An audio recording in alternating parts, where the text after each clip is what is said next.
I'm Phoebe and I'll be your host for this exciting episode of KVPS News. Coming up, we will be talking about how iPads are used in the art room and in the classroom and what kids think about it. We will also be talking about all the different apps we use. Here's Jacob, Erin and Akmal with their story. Hi, my name is Erin. So what are some great learning apps? I'll inform you about the learning apps every child ought to have on their electronic device. Motion allows you to do numerous animations using stop-motion technology. You may think that this app is sophisticated and hard to get your head around. Well, you are wrong. This app is easy to operate and doesn't require much skill. Here's an example of an animation creation.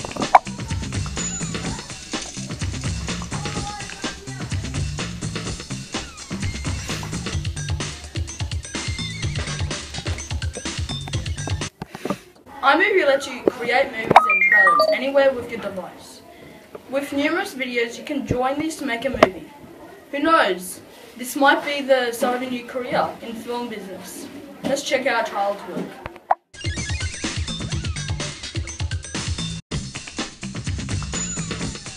Apps explain everything. This app allows you to explain what you are drawing. It is a very efficient app. This will show the teacher you have a good understanding. Hello, my name's Flynn and today I'm going to do a bit of lattice multiplication. Okay, so first we multiply 6 times 6, which is 36. So we write that in the box. Thank you for listening to this section of KVPS News. I'm Erin Gilpire, and back to you.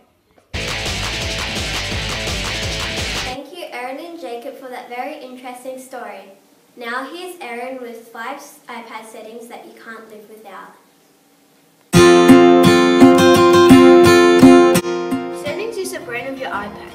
You can control restrictions, your privacy, and accessibility. If you didn't have settings, it would be no use in having an iPad. That is how important settings is. Restrictions allow you to disable actions that you don't want done. Don't worry, nobody will hack in without a passcode. Privacy can stop people from looking at your location, contacts, and much more. If you set a passcode, people won't be able to get into your iPad. Make sure you remember it. Accessibility allows you to change loads of things like the text size and much more. You know how you get annoying notifications? Well, if you turn on Do Not Disturb, you won't get them. Thank you Erin, that was a great story. Now here's Nathuni and Hiri with their story.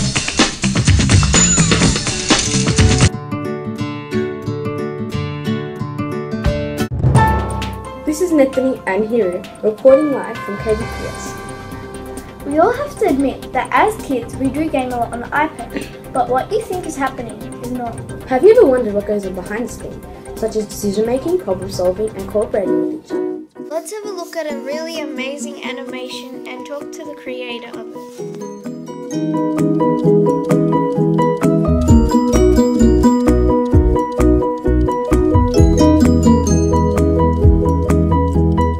Hi Phoebe, thanks for joining us today. What went through to make this? Well, I had to do some visualizing to know what I was going to do, and it took a lot of patience to work out to make it all, because it's just like heaps of photos put together. Was it hard and challenging? Well, it is hard because you try not to get your hand in it, but it's not really that hard once you get the hang of it. Did you do any problem solving? Yes, you had to work out the problem on what you're going to do next, otherwise the video would be 2 seconds short and you had to work out what to do and stuff. What decisions were made? Well, the decisions were the colours, what you were going to use. Yeah. Thank you for your time today, Phoebe. Now let's take a look at what really is happening behind the screen. Let's have a look at 3 children working cooperatively. Josh B. Kennedy, remember you want to call? Yeah, I know. Yeah. Let's have a look at how decisions are made. Or we could maybe do like something like do some questions. Let's have a look at some problem solving. Maybe you could click on that and then you can get that and it's a nice image. Yeah. But then you have to like do this. Okay. Hello, we are now with Mrs. Jonas, and for the teachers listening, Silvana Jonas.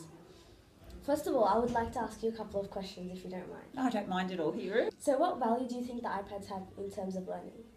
In terms of learning, they are a tool that we use in the classroom to amplify the children's learning. We find that they add a lot of value to researching, to the way we apply our learning, to explain our learning, and there's always a use for them. They're never just sitting there waiting to be used. Do you think that the one-to-one iPad program is like a necessary needed part of children's learning? I think that the way technology is moving in the world, we need to keep our kids up to date, and a way that our school is addressing that issue is by having the one-to-one program. So I think it's a really important program to have, and I think it does add value to students' learning. So I think it's a great tool to be using. Yeah. Do you think this program should be a permanent part of the school? I think it should be a permanent part of our school, especially in the senior level. And as our school is working it with the 4, 5 and next year 6s, I think it's a really good way to be introducing it at the moment. Have the iPads become an everyday use tool in the classroom? They have become an everyday use tool. Sometimes they do not play a part in the education of that particular session, but most of the times we can find a use for it, even if it's as simple as looking up the meaning of a word, researching a concept for mathematics. There's always a use for the iPad. Oh, so using it like for instead of other tools such as dictionary. Yeah, as a replacement. But it's not the only thing that we use. We use it in combination with other things as well. Thank you for your time today, and thank you, Hero. Appreciate it. Thank you. That's it for our segment of KVPS News. Back to you, Phoebe. That's all. Thank you, Hiro and Nathuni, for that great story. Now on to Tanisha's and my segment. Hi. Our names are Phoebe and Tanisha. Today's question for this segment is, how do kids use their iPads in art? Well, we're about to find out how. In art, students scan a QR code. It helps the student reflect on their work by answering a number of questions. The student submits his or her answers, which automatically goes to a spreadsheet, so Miss Hallway can look at the answers. Okay, do you think the QR code self-assessment was a good technique, and do you think you'll use it again? It was something I've never ever used before. It was very exciting. I got instant feedback from the students, so I think it was a really cool tool to use, and I'll definitely use it again. Do you think the kids sent good responses? From the responses that I got, I did it with 3 grades. I got some really good responses. Some of them could have been a bit longer, but I think we ran out of time. So on the whole, the responses were very, very good, very positive. Which one do you think is easier, the paper one or the iPad one? Paper assessment is very time consuming. For me to take all the children's artwork and assess it one after the other, it takes a long time. The QR code was great. The whole grade could scan the QR code, go straight to the Google Doc, get their assessment done within 5 minutes, and I got instant results. So I think that's much easier than the paper assessment. Thank you for watching this segment of KVPS News. Now back to you. That was a great story. Now on to Vindy's and Gianna's segment on iTunes U. Thank you, Phoebe. Today we will be exploring the app iTunes U and interviewing some students about what they think of iTunes U. But first, let's take a look at what iTunes U is. Now here's Gianna with the iTunes U report. iTunes U is an app where students take courses involving different types of subjects and sets out a format showing guidelines for the project. Let's let's take a look at the students' opinions about iTunes U and also the teachers' opinions. Did you think this app helped you with your learning and why? Yes, it has helped me in my learning because it has lots of resources and it has videos that are linked. Did you enjoy using iTunes U and did you like how it helped create your project? Yes, I did enjoy using iTunes U and it helped me to complete my project to the best of my abilities.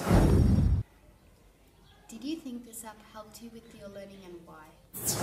Yes, I think it does, because in iTunes you can put courses on it, and then the students can take them, and then they can also do pre-tests, post-tests, and everything in between.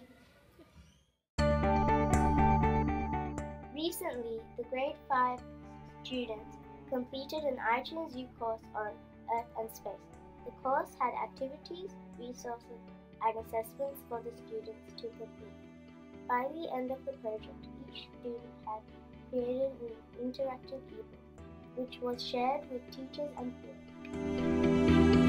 Did you enjoy using iTunes U and did you like how it helped create your project? I think iTunes U is a really good learning app because it has like pre-tests and post-tests, which allows the teacher to know what they know at the start and what they've learned at the end. And also the teachers can set tasks, like for them to watch a video maybe, or maybe download an app. And the students can also start discussions on the app. So then if they don't know, they can ask their fellow peers to answer their question. And so overall, it's like a really good learning app. Would you say this app has helped your students in learning? I would certainly say that it has helped my students in learning. I think that it enables us to put not only all the questions together in one document, but also makes all the resources available, such as videos, appropriate links, and it's all in one sort of package. So I think it certainly has helped students with their organisation and therefore helped the students.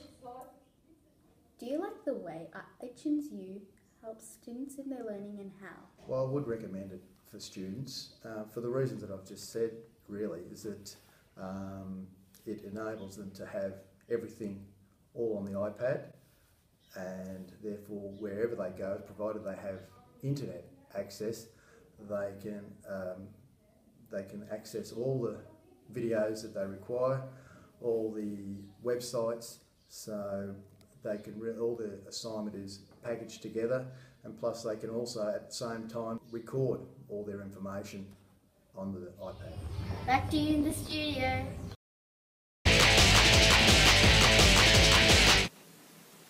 What another fantastic report. Now it's on to Ryan and Ushan with their intriguing story on cyber safety. And we'll be talking about what is cyber safety, Miss Popular and some other fellow students. But first, let's investigate further with Ryan. So, hi Miss Popular, how are you? I'm good, Ryan. How are you? Yeah, I'm good. So how do you think the cyber safety program is going?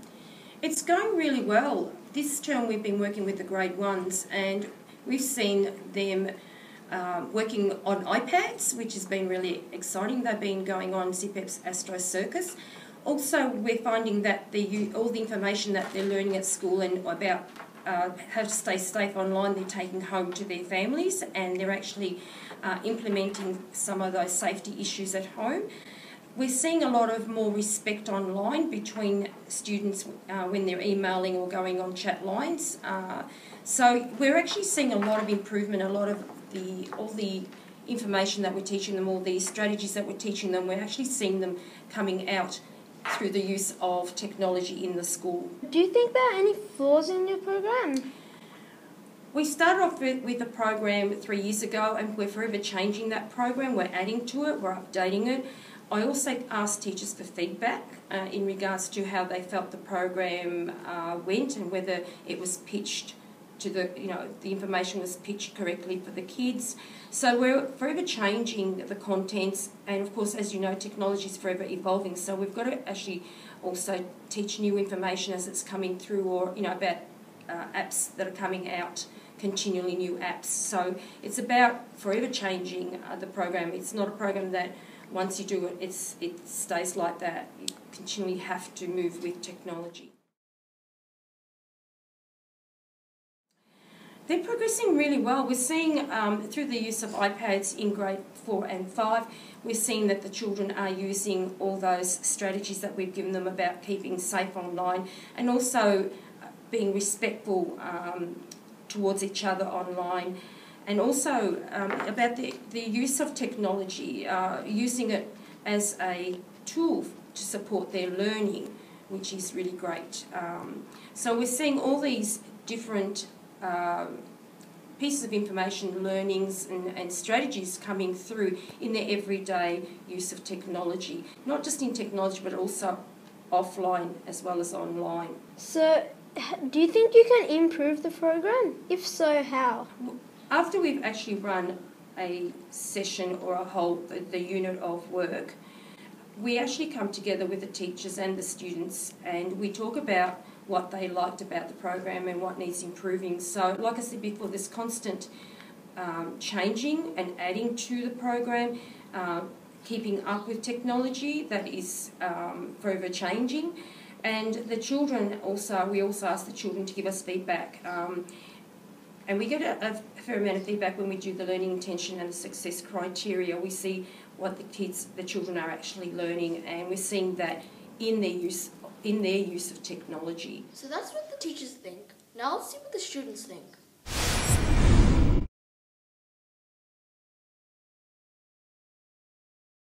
Yeah, they're fun. It's interesting to learn about the internet and what you should do on the internet.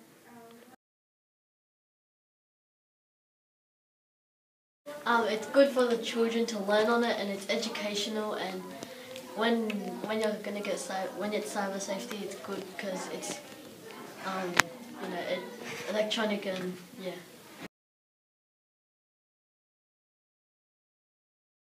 Well, I think it's a good learning tool because you get to learn more stuff on the iPad than doing it on anything else. Thank you for watching this segment of KVPS News. Back to you, Phoebe. Thank you for watching this episode of KVPS News. On behalf of the news crew, we hope you like it. I'm Phoebe, your host. See you next time.